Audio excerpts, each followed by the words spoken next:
So our next guest here today heads a true UA success story, transforming from a traditional distributor into one of the country's fastest growing digital platforms.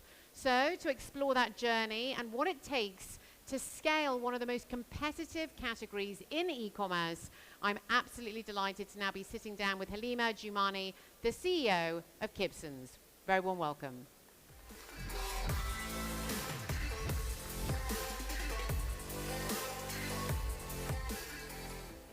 Wonderful to have you here. Great to see you again. Right. So, first and foremost, how are you? How's life? Busy? Busy, but exciting as well, because 2026 is about growth for Kibsons, so I'm very excited. Yeah. Brilliant stuff. Well, as I mentioned, you very much transformed from a traditional distributor into the UA's, into one of the UA's sort of fastest growing e-commerce platforms. So what were the sort of key strategic decisions behind that reinvention? What did you have to do in that process? So Kibsons is a family-owned business, and it started in '82, so over 4 decades now. And back in the days, the roots of the business were secured in wholesale importing and distribution within the industry. So you've got to imagine a country which is very young and with zero agriculture in those days.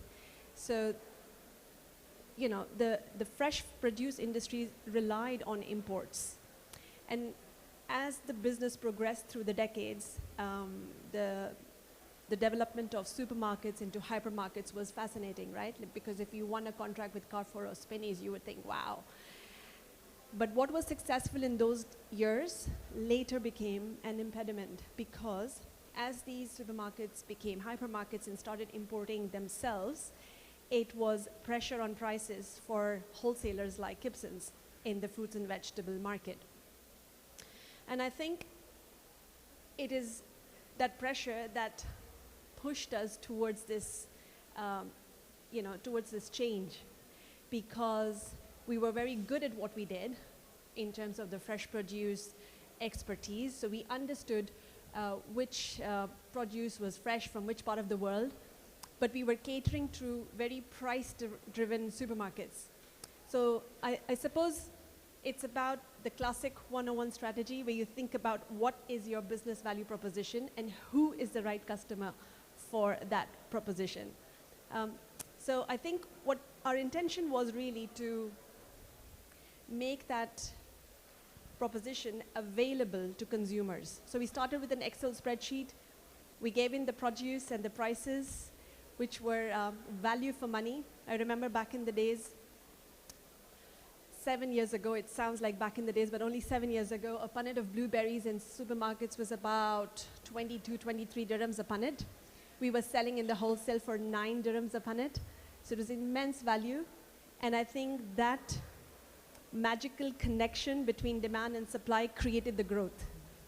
And that's the thing, when I first came across Kibsons, that was the thing. It's like, how do you get this incredible freshness at such a brilliant price when you're going to the supermarket with all these other imported goods that are so expensive? So I mean, absolutely incredible, and sort of hats off to you. So what sort of challenges did you find sort of throughout that whole journey as well? What were the major speed bumps?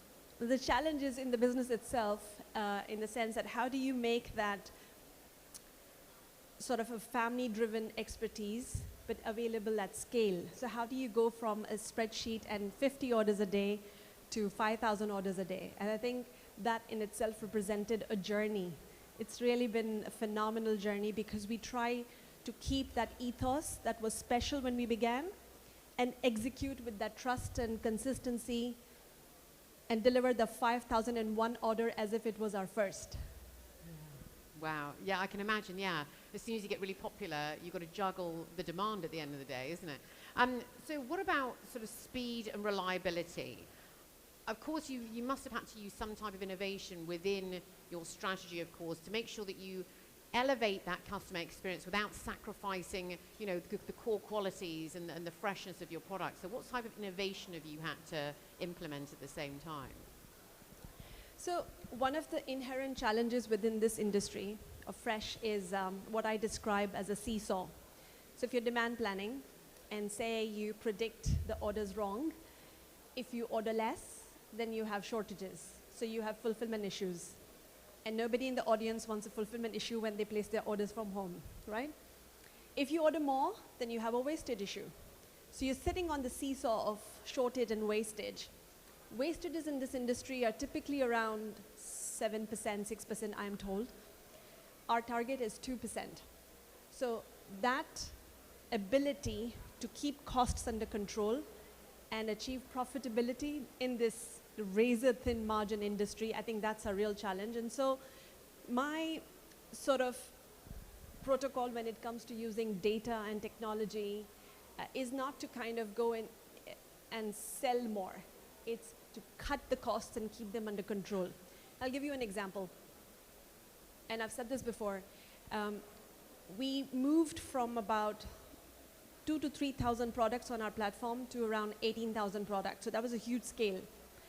And my target was to have at least 50% of those completely driven by AI-generated purchase orders, which behind the scenes focus on the supply chain and demand planning.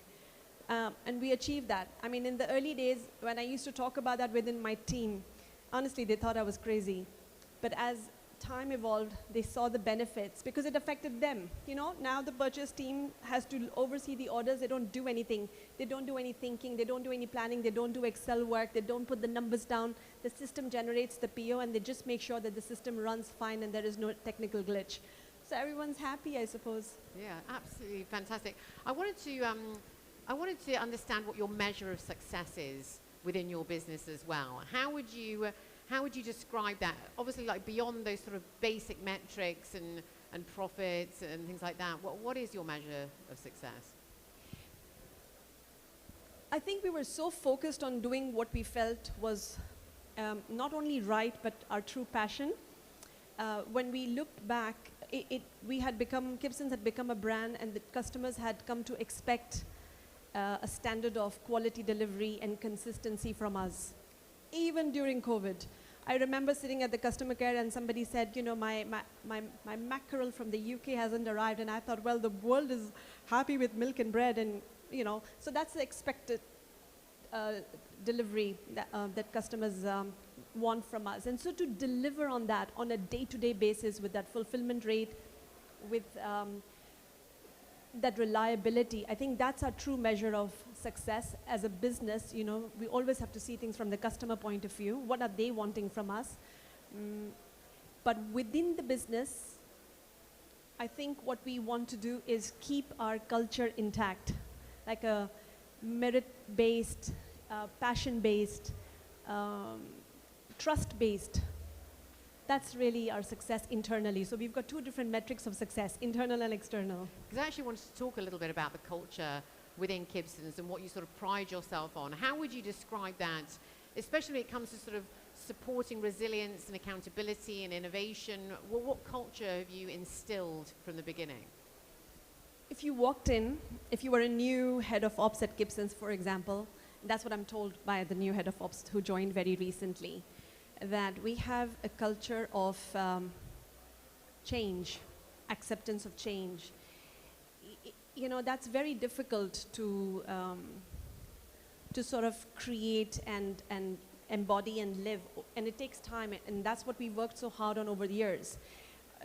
People at Kibsons are not resistant to change. They love change. They look forward to that. This guy has joined, and you know, he comes up with ideas, and we are like, oh, that's a good idea. Let's implement it tomorrow. And he goes, well, I haven't thought through it properly. I'm like, it's okay. We know. It's a good idea. We'll do it. So within 6 weeks, he's impacted immensely already because the team loves change. And it's, you know, it really, 7, 8 years ago, when I came to this industry, and you know, I would come up with these radical thoughts, and everybody would look like you're going to tell us how to run the industry that we are already good at. You know, this is a very male-dominated industry, right? And then my background is finance and ops, so they all think, from a commercial perspective, I was useless. And that's okay, that's fine. People are allowed their judgments. But it's hard to bring the whole team together to say, yes, let's change. And I think for me, that is important in an industry like e-commerce, because the future is completely unknown. So we are always stepping into this darkness, and if you're not prepared for it, as a team, look, I can be very good at it. What's the point? If my team isn't ready for it, the entire momentum isn't there, then you're going to walk unprepared all the time. Because at the end of the day, no one likes change, do they? Do you have quite a young team?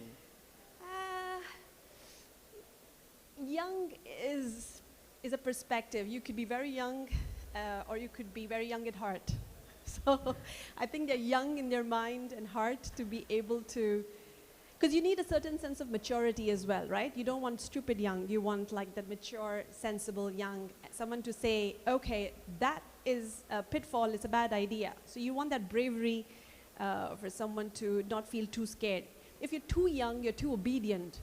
And if you're too obedient, you're not challenging thinking, critical thinking. So, true. I suppose. Because it just seems that next generation, is quite forward thinking and they're interested in change and this type of technology and things. But that leads me on to onto technology and innovation, which I wanted to get into for a little bit. So how are these different types of tools very much shaping your capabilities? Are you using them across the board in terms of AI and automation? We try to use as much as possible. So I mentioned to you earlier, we use that in our supply chain, so procurement processes. We also use them in our operations all the time.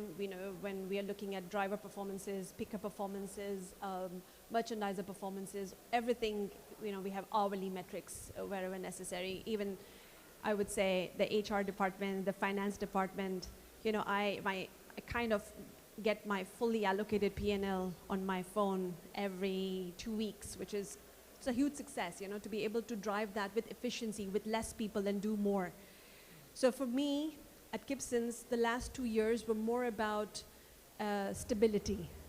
So people were like, hey, what's the growth plan? I was like, nah, stability is a great growth plan because, stability is so important and underrated, I suppose, right? So we have to be, we have to have the momentum, but deliver with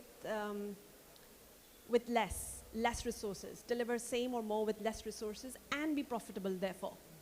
So is there a specific area that's had the most impact and the most improvement through your use of AI or automation or new technology in general? I can sit here and give examples all the time because it's a step-by-step improvement, and you keep tweaking. You keep tweaking your costings. You keep removing the potential for fines and dangers. So I can present so many case studies, maybe more for another time when we have a little bit more time, yeah. Well, as we mentioned at the beginning, the UAE's e-commerce grocery segment is hugely, hugely competitive, and you've done incredibly, incredibly well. What sort of customer behaviors or various market trends have sort of influenced that growth strategy over time as well, do you think? I would say awareness of health. It's a big phenomena. People, I think, are now more educated than before. I mean, it's a momentum. It's shifting and growing. They want to know the ingredients of the food that is going into not just their own bodies, but their loved ones too at home. So they want to know the e-numbers. They look at the details, and I think people also therefore want to have control of the food that they prepare, and therefore we as Kibsons step in to support that home cooking, right? So I was sitting next to the CEO of Talabat, and it looked like we were competitors, but actually we're not, because they support the delivery from restaurants, and we say, no, don't go to restaurants, cook at home. So I suppose if there's a family with young athletes, that's a classic Kibsons consumer because they love the freshness of our meals. A good meal is good because the items are clean and fresh, right? And you don't have to put in too much to hide the lack of freshness of the items underneath. Or people rave about the proteins that we do. So our meat and chicken is free of so many things, free of hormones, free of antibiotics, free of MSGs, free of, I mean, somebody said to me that we eat clean and my kids want sausages. But sausages are a big no for those moms who, want something super clean. And then the child said, well, why don't you try at your favorite Kibsons? They might have a solution. And she did. So, it's that sort of an awareness on health what goes in your body is what eventually comes out. People who monitor their HbA1cs, they might be good consumers of, customers of Kibsons, because they will notice a spike in the sugar when they have unclean food from restaurants, right? Things like that, yeah. So that trend is something we respond to. So when we go to international markets and look at the products, we carefully select those that are organic, vegan, gluten-free, dairy-free, low sugar, and that's what we try to bring home for the residents of the UAE. No, you're completely right, because there has really been this huge explosion in the wellness sort of sector. So yeah, you're literally right in the perfect position. It's really brilliant. Clean gut. I mean, 6 years ago and today, the conversation around a clean gut, how it changes your mood, your sleep. Yeah. Right? So true. Tell us a little bit more about, beyond the commercial success that you've had. Are you doing anything with local communities? Or what are you doing in that respect? Always. From the first day when we were super small and hardly had budgets, but we were always very passionately involved with children and athletes in schools for rugby, junior rugby clubs and netball clubs and so on. Because we started this e-commerce business to be able to spread good health. That was the vision and the mission. I mean, Jamal and I run the business together, and we have 3 children, and they all represent Australia at national level for squash. So in my home, fitness was a day-to-day thing, to eat well, to nutrition, recovery. These were average vocabulary at home. And so we wanted to expand that to our circle of family and friends, and then, keep expanding. So we were truly very passionate about kids should eat clean food, and that should be a routine for them as they grow through the years. And therefore we coined the words healthy eating made easy, so that I could put up a banner in schools, within the community, and hoping that those words would go into the subconscious memory of kids as they grow up, so they know that, healthy eating is important. And it's getting that word out. That's brilliant. Final sort of questions, because we are running out of time here, but I wanted to talk a little bit more about some of the trends. We spoke about, the wellness trend just a moment ago, but are there any sort of future trends that you're looking at right now? And, what sort of advice would you maybe give our audience to, in terms of embracing change and getting your team to embrace change at the same time? See, we're very lucky to be positioned in a country like UAE where change is around us, and it's so inspiring and it's so real. So we're not looking at it from outside the Middle East. We're actually feeling it every day here over the last few decades. Every time I traveled and came home, the roads were changed and I had to deal with a new way, to find my way home. Crazy. So within this space where strategic innovation is at a country level, for us to be able to bring that translation at a company level it's a beautiful challenge. It's a beautiful way of life, and where Dubai is headed, where technology is headed, where AI is headed, where consumer expectations are headed. So everybody is talking about personalization, right? How do you make, how customers do not want to go and find their things and buy it. They just want to be items pushed to them so that they can conveniently shop. That's kind of the future trend. But how do you make that happen with respect to fruits and vegetables versus shoes or luxury items? I think that space has so much to see in the coming months. I'm very excited about that. Very exciting space indeed. We've got 2 minutes. We've got time for 1 or 2 questions. Who would like to take a question for us? We have a microphone just here. Anyone fancy asking a question at all? Maybe they've heard everything that they need to know already.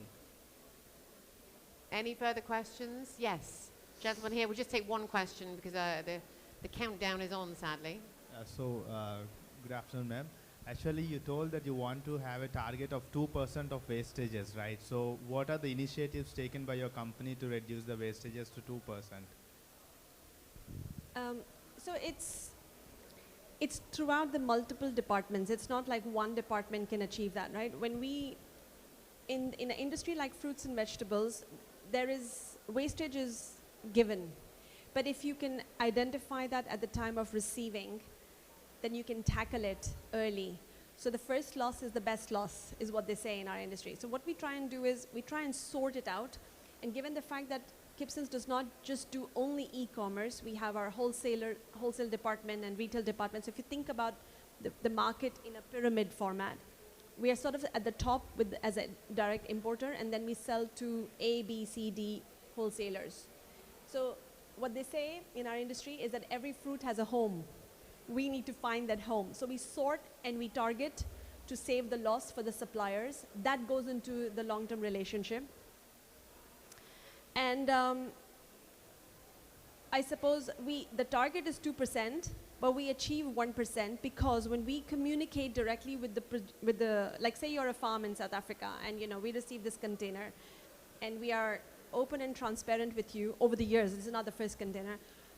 You understand that, and you will support us. So your support towards a bad quality fruit received reduces that 2%, if you think about it, right? So I'm not bearing the entire wastage on my own just because I never realized it, I didn't have the tech to realize it, or I didn't have the tech to communicate to you until a month later. So no one is gonna, as a supplier, as a community, you're not gonna buy into that wastage if you did not know about it transparently from day one. Does that make sense? So communication with suppliers, ability to sort quickly at the right time and get you the high market return.